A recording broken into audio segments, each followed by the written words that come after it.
Hi guys, I'm still on the topic of depression.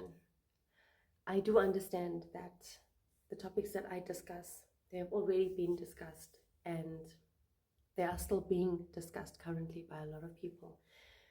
However, there is a reason that I have chosen to speak about procrastination and depression, as well as survival, the survival mechanisms, and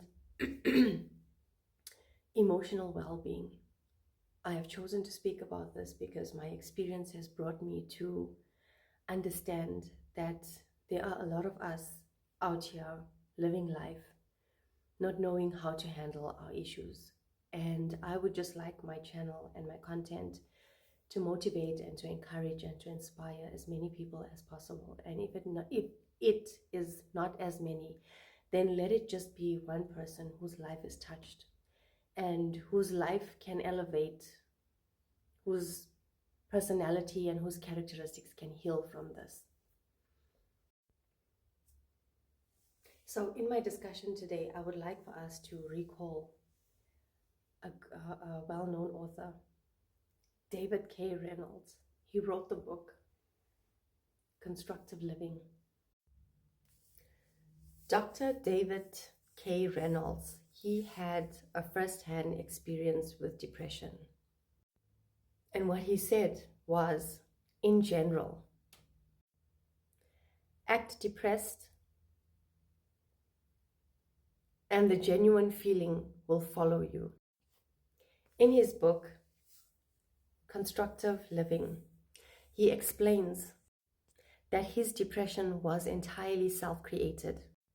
He also states that it was an active process that involved adopting a certain type of body language, repeating certain words, as well as repetitively having the same sort of thoughts.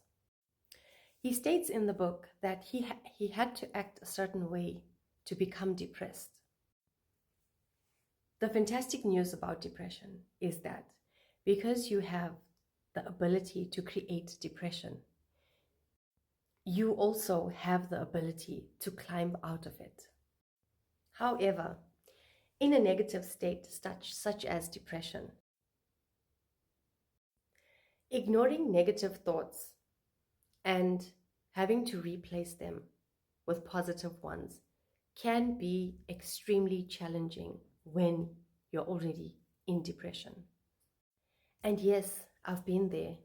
Like I've said in my previous videos, I've fought cancer twice and I've gone through 2 divorces that were long-term divorces. Now, they weren't like 20 years or something, but just the mere fact that I was in a relationship for a long time frame, it could have led to severe depression.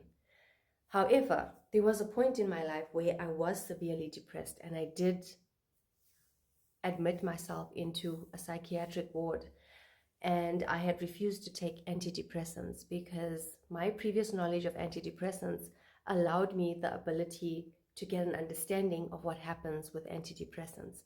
What it does is it suppresses the chemicals that create invalidating thoughts, and what that does is it shuts it down completely, and all it does is it just puts you in a zone of being like a zombie. You walk around feeling, tasting, thinking absolutely nothing. With depression, no matter how hard you try to think happy thoughts, think positively, be grateful, try and be joyful, it is very difficult to step out of it. At first, they will seem to have no power whatsoever.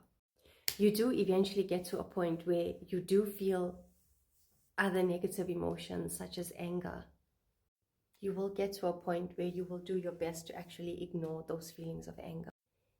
Even those around you, your friends, your family, they will try their best to convince you to ignore the feelings of anger, because whatever you're going through, your family and your friends, they would rather see you sad and depressed than angry. What I eventually did learn about depression, anger, all of these negative emotions is that you do get to a point where your anger can actually lead you to overcome the depression. What I always keep in mind is that any other emotion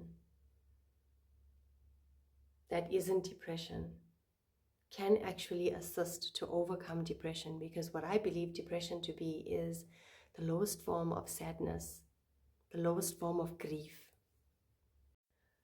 Also, learn to embrace whatever emotional state enhances your energy.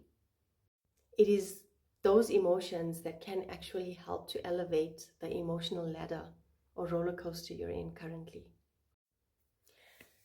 Dr. David K. Reynolds, he also made me realize that emotions, they fluctuate, they come and they go, and they don't usually stay the same for a long time.